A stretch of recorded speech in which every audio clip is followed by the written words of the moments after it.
بسم اللہ الرحمن الرحیم الحمد للہ وکفا وسلام علی عبادہ الذین اصطفیٰ اما بعد قال اللہ تبارک و تعالی فی الکلام المجید والفرقان الحمید بعد اعوذ باللہ من الشیطان الرجیم بسم اللہ الرحمن الرحیم الذین ينفقون فی السراء والضراء والکاظمین الغیظ والعافین عن الناس واللہ یحب المحسنین۔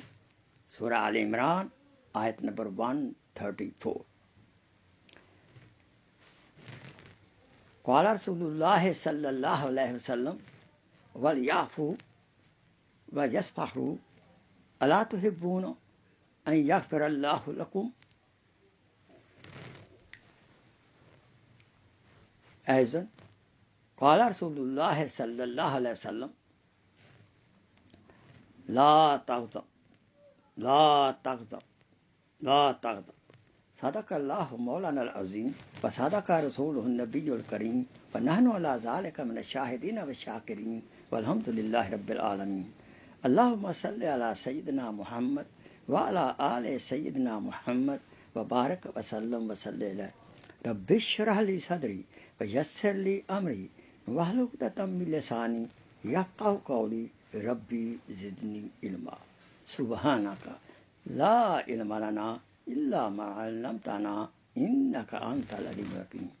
میرے محترم اسلامی بھائیوں اور بہنوں، السلام علیکم ورحمۃ اللہ وبرکاتہ۔ آج آپ کی خدمت اقدس میں نیا ٹاپک شروع ہو رہا ہے غصہ کے بارے میں۔ بہت بڑی بیماری ہے، بہت زیادہ غصہ، اعتدال سے زیادہ آنا، یہ بہت بری بیماری ہے۔ یہ روحانی بیماری کے نقصانات انگنت ہیں۔ اللہ تعالی ہمیں اس سے محفوظ رکھے۔ آپ کے سامنے آیت مبارکہ میں نے پڑھی ہے، یہ سورہ آل عمران کی آیت 134 ہے، اور اس کا سارا مفہوم یہ ہے، الذین، وہ لوگ، ينفقون فی السراء والضراء، وہ لوگ جو خوشحالی میں بھی اور بدحالی میں بھی، جب غریب ہوتے ہیں، اللہ کے لیے، اللہ کے راستے میں، اللہ کے لیے خرچ کرتے ہیں۔ والکاظمین الغیظ، اور وہ غصہ کو پی جاتے ہیں۔ پہلی صفت، اللہ تعالیٰ کے راستے میں ہر حال میں، امیر ہوں غریب ہوں، خرچ کرتے ہیں اور غصے کو پی جاتے ہیں۔ والعافین عن الناس، اور لوگوں کو معاف کر دیتے ہیں، معاف کرنے کے عادی ہوتے ہیں۔ تو جن میں یہ تین صفات ہوں گی، اللہ کے راستے میں خرچ کرنا ہر حال میں، اور غصے کو پی جانا، اور لوگوں کو معاف کرتے رہنا، یہ محسنین کی صفت ہے۔ اللہ پاک ایسے محسنین کو محبت کرتے ہیں، وہ محبوب ہیں، اللہ کے محبوب ہیں۔ احسان والی صفت جو ہے بہت اعلیٰ صفت ہے اخلاق محمدی کی صلی اللہ علیہ وسلم۔ حدیث پاک پہلی عرض کی، اس کا معنی یہ ہے، معاف کر دو، درگزر کرو۔ کیا آپ نہیں چاہتے اللہ آپ کے گناہوں کو معاف کرے اور درگزر کرے؟ آف کورس ہم چاہتے ہیں۔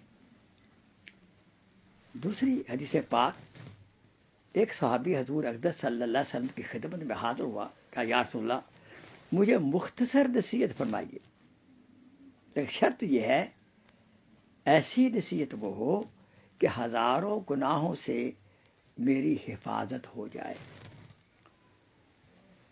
تو رسول اکرم صلی اللہ علیہ وسلم بادشاہ جامع کلام تھے، تو آپ نے فرمایا لا تغضب، غصہ نہ کیا کر، لا تغضب، غصہ نہ کیا کر، لا تغضب، غصہ نہ کیا کر۔ اب یہ نصیحت ہمیں پکڑیں، اس آیت مبارکہ کے اوپر، اگر ان دونوں حدیث کے اوپر عمل ہو جائے تو انشاءاللہ ہمیں غصہ نہیں آئے گا۔ اب حقیقت غصے کیا ہے؟ اللہ تعالیٰ نے انسان کو احساسات، جذبات عطا فرمائے ہیں، اور ان کے جذبات کے اوپر اندرونی اور بیرونی احوال جو ہوتے ہیں، جو حالات ہوتے ہیں، ان کا اثر پڑتا ہے۔ لہذا ہم بعض وقت خوش ہوتے ہیں، بعض وقت غمی میں ہوتے ہیں، بعض وقت غصہ آتا ہے، بعض درگزر کرتے ہیں، بعض معاف کر دیتے ہیں۔ اور غصہ ہمیشہ جو آتا ہے وہ ناگوار حالات پر غصہ آتا ہے، اور یہ فطری عمل ہے، یہ نیچرل ہے۔ غصے کا آنا یہ نیچرل ہے، اس کو بالکل ختم نہیں کر سکتے۔ اور حکم بھی یہ ہے کہ غصے کو پی جاؤ، وَقَاظِمِینَ الْغَیظَ سویلو یور اینگر، غصے کو پی جانا، غصے کو ختم کرنے کا حکم نہیں ہے، کیونکہ غصہ ایک حد تک غصے کا آنا بہت بڑی اللہ تعالیٰ کی نعمت ہے۔ دو خاص نعمتیں اللہ نے دی ہمیں، ایک شہوت کی، یہ بہت زیادہ کسی خواہش ہونا، اگر یہ کنٹرول میں ہو تو اس کے فائدے ہیں۔ شہوت کنٹرول میں ہے، آپ شادی کریں گے، اللہ تعالیٰ اولاد عطا فرمائے گا، اور شادی شدہ کے لیے کئی جنت کے وعدے بھی ہیں، اور بیوی سے حسن سلوک کرتا ہے۔ لیکن اگر شہوت صحیح طریقے سے پوری نہ کی جائے تو نتیجہ زنا میں مبتلا ہونے کا خطرہ ہے، اس کا خیال ہے۔ اور غصہ جو ہے یہ پینا چاہیے، اور غصہ پیو گے نہیں، زیادہ کرو گے غصہ تو پھر کیا ہوگا؟ پھر لڑائی جھگڑا، مار کٹائی، حتیٰ کہ شادی شدہ جوڑا جو ہے اس کی طلاقوں تک نوبت آ جاتی ہے۔ امام شافعی رحمۃ اللہ علیہ فرمایا کرتے تھے کہ جس کو بالکل غصہ نہیں آتا وہ گدھے کی مانند ہے۔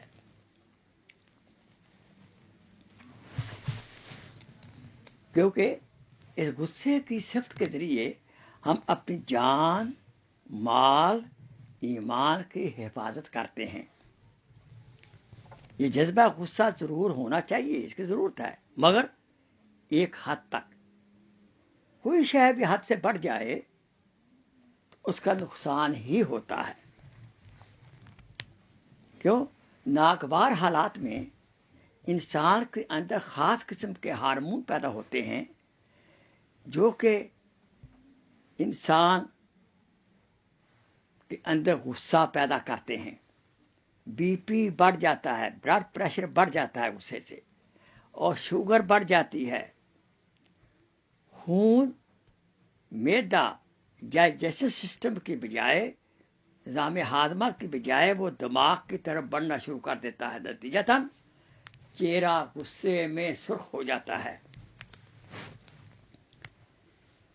لیکن یاد رکھیں، اپنی عزت اور آبرو بچانے کے لیے غصہ اعتدال میں ہونا ضروری ہے، مست ہے، اس کا ہونا ضروری ہے۔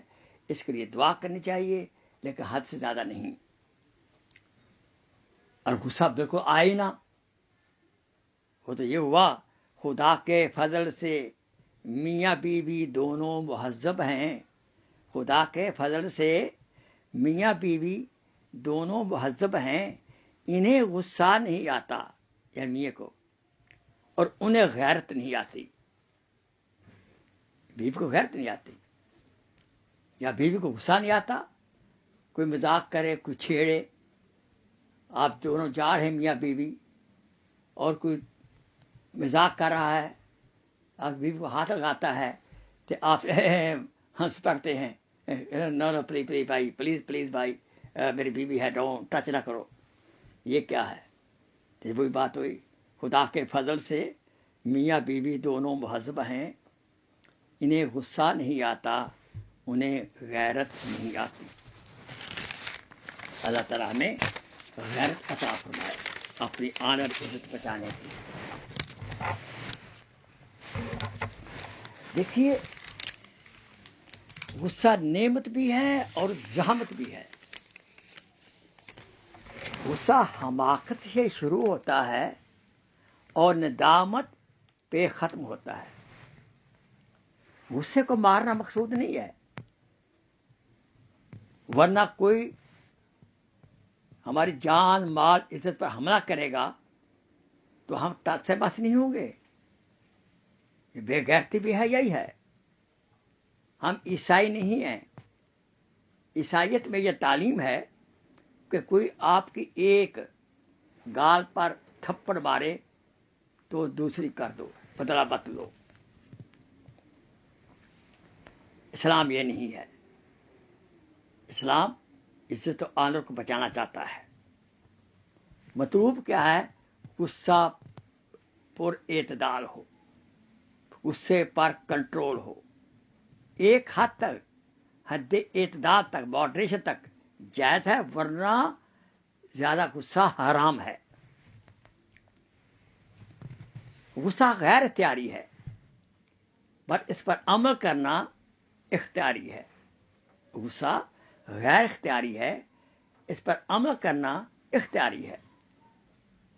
دیر سے آئے اور جلدی چلا جائے یہ آسن ہے. حضور نے فرمایا پہلوان وہ ہے جو اپنے غصے پر کنٹرول کر سکے. 3 صورتیں ہیں. غصہ کا جلدی آنا اور دیر سے جانا، یہ بیماری ہے. غصے کا جلدی آنا، دیر سے جانا بیماری ہے. غصے کا دیر سے آنا اور دیر سے جانا یہ بھی بیماری ہے. لیکن دیر سے آئے اور جلدی چلا جائے یہ احسن ہے، یہ بہتر ہے، یہ اعتدال والا ہے. یہی اللہ تعالیٰ چاہتے ہیں. اب غصے کے اسباب کیا ہیں؟ ہمیں غصہ کیوں آتا ہے؟ اس کے بارے میں سنیے. ناگوار حالات میں ہمیں غصہ آتا ہے. کبر والے کو، جس کے حسد ہے، کبر ہے، اکڑ ہے، کینہ ہے، بغض ہے، اس کو غصہ بہت آئے گا. جس کا بی پی ہائی کی بیماری ہے، بلڈ پریشر کی، اس کو غصہ آئے گا. بس دوائی، بی پی دوائی کھا رہا ہے لیکن دوائی نہیں کھائی، اس سے غصہ زیادہ آئے گا. نفس و شیطان کے غلبے سے غصہ زیادہ آتا ہے. کہ نفس چاہتا ہے کہ میری مرضی ہو، نہیں ہوتی تو پھر بھڑک پڑتا ہے انسان. تکابر کے بعد غصہ زیادہ آتا ہے. نیند پوری نہ ہو تو غصہ زیادہ آتا ہے. کوئی مذاق اڑائے غصہ زیادہ آتا ہے.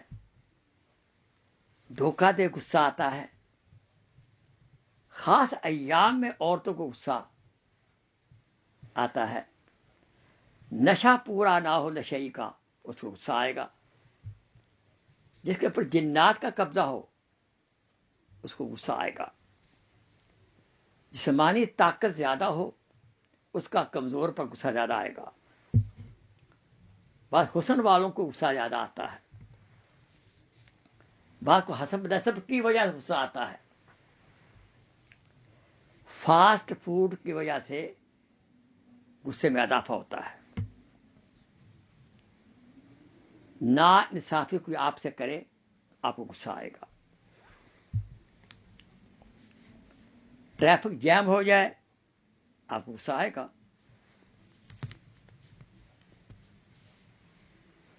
کسی خاص منزل پہ پہنچنا ہے، خاص کامیابی حاصل کرنا ہے اور راستے میں رکاوٹیں پیدا ہو رہی ہوں تو آپ کو غصہ آئے گا.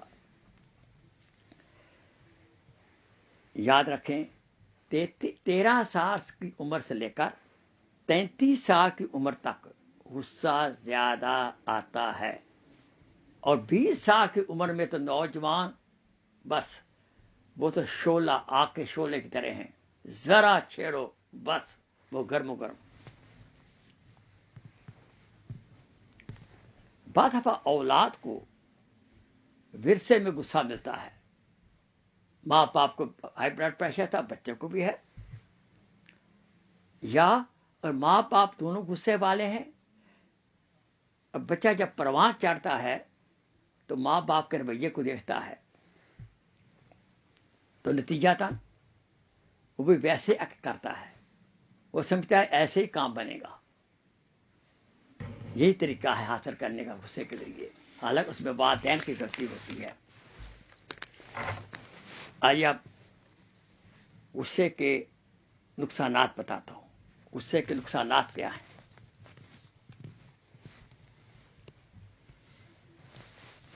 زیادہ تر 75% تک طلاقیں جو ہوتی ہیں ہمیشہ غصے میں ہوتی ہیں. تو غصے میں پھر ایک طلاق نہیں دیتا، یک دم طلاق طلاق طلاق.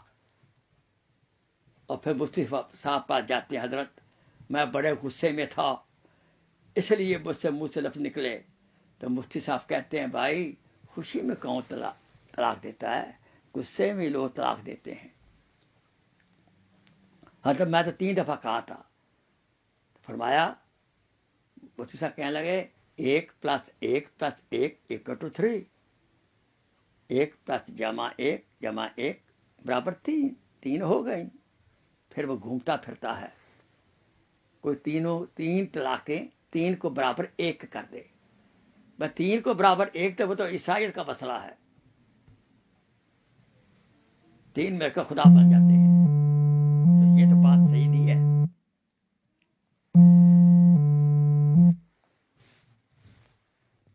یہ تو بات صحیح نہیں ہے. تو وہ پھر وہ کسی کچے مفتی سے فتوا لے لیتے ہیں عائشہ بہ کر کے، اور ساری عمر زنا کے مرتکب رہتے ہیں. اس سے پہلے ہی غصے پہ کنٹرول کریں آپ.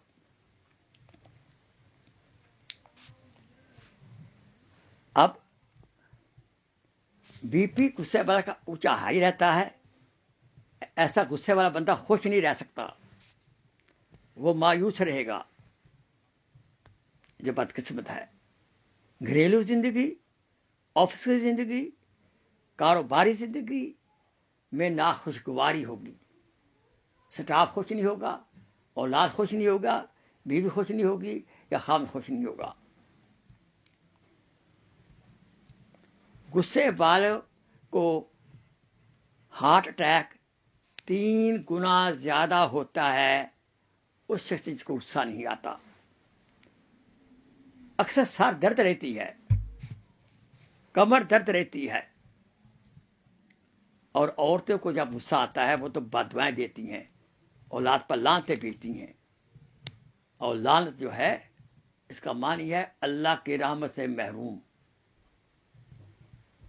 عورت کو کیا حق پہنچتا ہے اللہ تعالیٰ کی حکومت کے اندر دخل دینے کا؟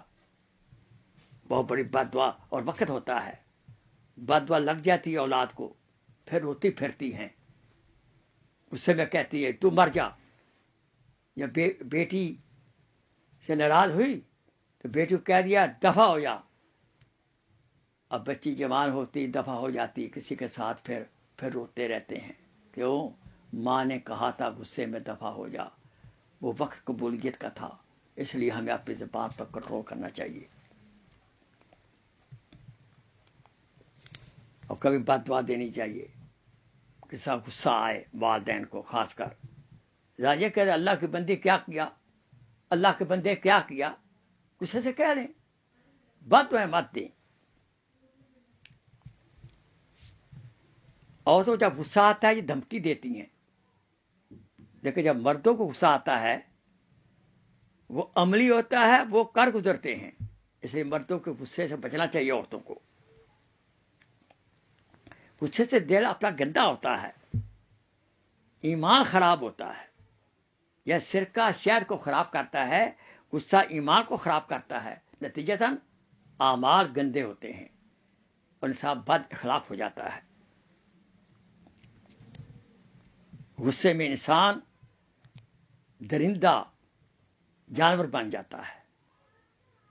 اور یاد رہے جیلوں کے اندر جو موجود ہیں ان میں سے اکثر کیس وہی ہیں جنہوں نے غصے کے اندر کسی کو قتل کیا ہوتا ہے یا کسی کو مارا پیٹا ہوتا ہے، جس کے نتیجے میں جیلیں بھری ہوئی ہیں. انسان غصے سے دائرہ انسانیت سے نکل جاتا ہے. اس لیے ہمیں ہوش کے ناخ لینے چاہیے اور اس کا پرہیز کرنا چاہیے. وہ چیزیں جن سے غصہ آتا ہے، میں نے وجوہات جو بتائی ہیں، ان وجوہات کی طرف توجہ آپ دیں تاکہ پھر نقصانات کے اوپر پچھتانا نہ پڑے. اور ایسی بیماریاں، کبر کی بیماری، حسد کی بیماری، اس کا علاج کرانا چاہیے. اور افضل یہ ہے کہ کسی کی رہنمائی میں، کسی شیخ کی، عالم کی رہنمائی میں زندگی گزارنی چاہیے. اور ایسی کوئی روحانی بیماری ہو، کسی شیخ سے بات کریں، سنیں، ان کی ہدایت تو سنیں، اس پر عمل کریں اور سوچیں کوئی آپ پر غصہ کرے تو آپ کی کیا کیفیت ہوگی. تو یہ جو علامات میں نے بتائی ہیں، کیا آپ کے اندر ہیں کہ آپ کو جلدی غصہ آتا ہے اور دیر سے جاتا ہے، یا دیر سے آتا ہے اور دیر سے جاتا ہے؟ یہ دونوں بیماریاں چیک کریں اپنے آپ کو، سیلف ایویلویٹ کریں. یا دیر سے آتا ہے اور جلدی چلا جاتا ہے، یہ ٹھیک ہے، یا بالکل آتا ہی نہیں ہے. بہت بڑی خطرناک بات ہے. بیوی کی بےزتی کر دے، بس ہم ٹچ سے بس نہیں ہوتے. یاد رکھ، بیوی کی عزت آپ کی عزت ہے. آپ کی ذمہ داری ہے خامد کی کہ بیوی کی عزت کی حفاظت کرنا، اور اس کی بھی ذمہ داری اپنی حفاظت کرے. اس لیے جتنے اسباب میں نے آپ کے سامنے پیش کیے ہیں، ان میں کوئی اسباب ہے اس کو دور کریں، اور یا ایسے سبب پیدا نہ ہونے دیں. بعض کو جنات کی وجہ سے غصہ جاتا ہے، جنات ہوتے ہیں، اس سے غصہ زیادہ آتا ہے ان کی وجہ سے. لہذا اس کا علاج صبح شام آپ منزل پڑا کریں. باقی انشاءاللہ یہ میں نے آج آپ کے سامنے پہلا حصہ، غصہ کیا ہے اور غصہ کیوں آتا ہے، غصے کے نقصانات کیا ہیں، یہ آج میں عرض کیا. انشاءاللہ اس سے اگلے بیان میں غصے کا علاج کیا ہے یہ عرض کروں گا، اور ہمارے اکابرین نے اپنے غصے کے اوپر کیسے کنٹرول کیا، یہ انشاءاللہ دوسرے بیان میں عرض کروں گا. وآخر دعوانا ان الحمدللہ رب العالمین. سبحان ربک رب العزت عما یصفون وسلام علی المرسلین والحمدللہ رب العالمین. آئیے، چونکہ کورونا ہے، اللہ پاک ہمیں اس وبا سے محفوظ کرے. میرے پیچھے دعا پڑھ لیں، ذرا 3 دفعہ دعا پڑھ لیں. اللہ تعالی ہمیں محفوظ کرے، ہمیں جو بیماروں پہ شفا عطا فرمائے. اللہم انا نعوذ بک من البرص والجنون والجذام ومن سیء الاسقام. اللہم انی اعوذ بک من البرص والجنون والجذام ومن سیء الاسقام. اللہم انی اعوذ بک من البرص والجنون والجذام ومن سیء الاسقام. آئیے دعا کریں. اللہم صلی علی سیدنا محمد وعلی سیدنا محمد وبارک وسلم. ربنا آتینا فی الدنیا حسنہ وفی الآخرۃ حسنہ وقنا عذاب النار. ربنا هب لنا من ازواجنا وذریاتنا قرۃ اعین واجعلنا للمتقین اماما. وصلی اللہ تعالی علی حبیبہ سیدنا محمد وآلہ وصحبہ اجمعین برحمتک یا ارحم الراحمین. میں نے انگریزی کے اندر بیان ڈال رہا ہوں، اور یہ اردو میں بھی ہو گیا انشاءاللہ. اگلا بیان جو ہے انشاءاللہ وہ باقی حصہ کور ہو جائے گا۔ السلام علیکم ورحمۃ اللہ وبرکاتہ۔ آپ کی دعاؤں سے درخواست۔